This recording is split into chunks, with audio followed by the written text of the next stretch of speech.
আসসালামু আলাইকুম, welcome back to my channel রান্নার সন্ধানে। আজকে আমি আপনাদেরকে করে দেখাবো সর্ষে পাবদা। চলুন দেখে নেওয়া যাক রেসিপিটি। তার জন্য এখানে আমি কিছু পাবদা মাছ পরিষ্কার করে ধুয়ে নিয়েছি। এবার এর মধ্যে দিয়ে দিচ্ছি 1 চা চামচ লবণ, দিয়ে দিচ্ছি হাফ চা চামচ হলুদ গুঁড়া।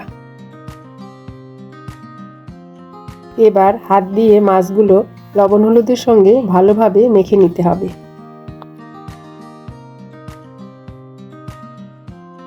মাছগুলো ভালোভাবে মেখে নেওয়া হয়ে গেল। এখন 10 মিনিট রেখে দিব। এবার চুলায় ফ্রাই প্যান বসিয়ে দিয়ে ওর মধ্যে দিয়ে দিচ্ছি 3 টেবিল চামচ সরিষার তেল। আপনারা চাইলে এখানে সয়াবিন তেলও ব্যবহার করতে পারেন। তেল গরম হলে একে একে মাছগুলো দিয়ে দিচ্ছি। এ সময় চুলার আঁচ মিডিয়াম থেকে লোতে রেখে ভেজে নিতে হবে।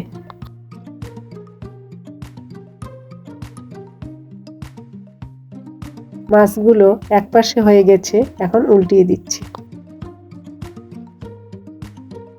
মাছগুলো আমার দুপাশে ভেজে নেওয়া হয়ে গেল। এখন তুলে নিচ্ছি।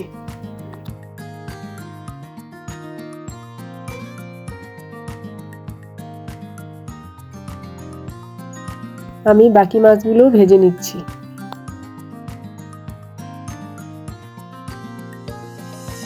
মাছগুলো এভাবে একটু ঝাঁকিয়ে নেবেন, তাহলে নিচে লেগে যাবে না আর সহজে উল্টিয়ে নেওয়া যাবে।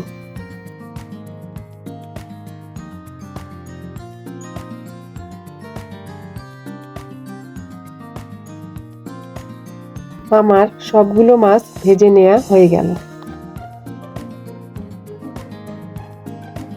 এখন তুলে নিচ্ছি। এখন চুলায় আবারও প্যান বসিয়ে দিয়ে ওর মধ্যে দিয়ে দিচ্ছি সরষের তেল 2 টেবিল চামচ। তেল হালকা গরম হলে ওর মধ্যে দিয়ে দিচ্ছি হাফ চা চামচ কালো জিরা। এবার একটু নেড়ে দিতে হবে।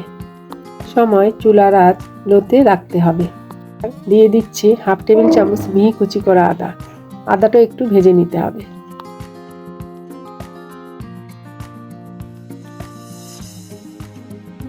দিয়ে দিচ্ছি 1 চামচের মতো হলুদের গুঁড়া। দিচ্ছি হাফ চা চামচ মরিচের গুঁড়া।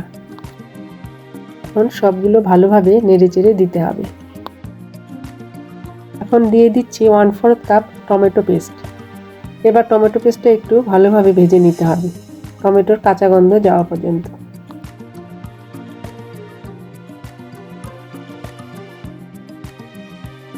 লবণ দিয়ে দিচ্ছি হাফ চা চামচ।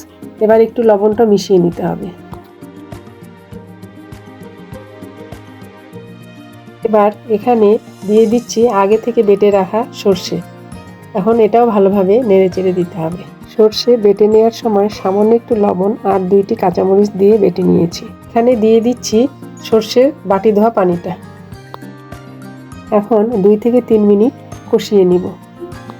এখানে আমি মাছ যে ম্যারিনেট করে রেখেছিলাম সেই বাটি ধোয়া পানিটাও দিয়ে দিলাম। এবার একটু নেড়েচেড়ে দিতে হবে।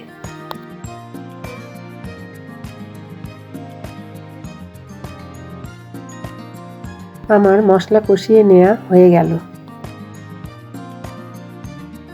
যখন দেখবেন তেল ছেড়ে দিয়েছে তখনই দিয়ে দিতে হবে পরিমাণ মতো পানি। এখন আবারও একটু নেড়েচেড়ে দিচ্ছি। এবার ঢাকনা দিয়ে দিচ্ছি 5 মিনিটের জন্য। 5 মিনিট পর ঢাকনা তুলে একটু নেড়েচেড়ে দিতে হবে। এখন দিয়ে দিচ্ছি আগে থেকে ভেজে রাখা মাছগুলো।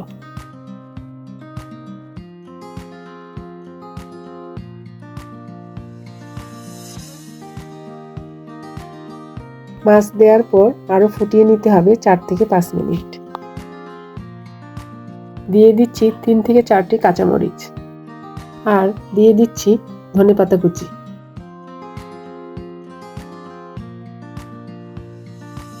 তারপর মাছগুলো এইভাবে মিশিয়ে নিচ্ছি। আমার মাছ রান্না হয়ে গেল। এখন চুলা অফ করে দিয়ে আমি একটা সার্ভিং প্লেটে মাছগুলো তুলে নিচ্ছি। তৈরি হয়ে গেল আমার সর্ষে পাবদা। আশা করছি আজকের রেসিপি আপনাদের কাছে ভালো লাগবে। রেসিপি ভালো লাগলে অবশ্যই চ্যানেলটি সাবস্ক্রাইব করুন এবং পাশে থাকা বেল আইকন অবশ্যই প্রেস করুন। নোটিফিকেশন অন করে রাখতে হবে, তাহলে ভিডিও ছাড়ার সঙ্গে সঙ্গে নোটিফিকেশন পেয়ে যাবেন। ভিডিওটি দেখার জন্য সবাইকে ধন্যবাদ।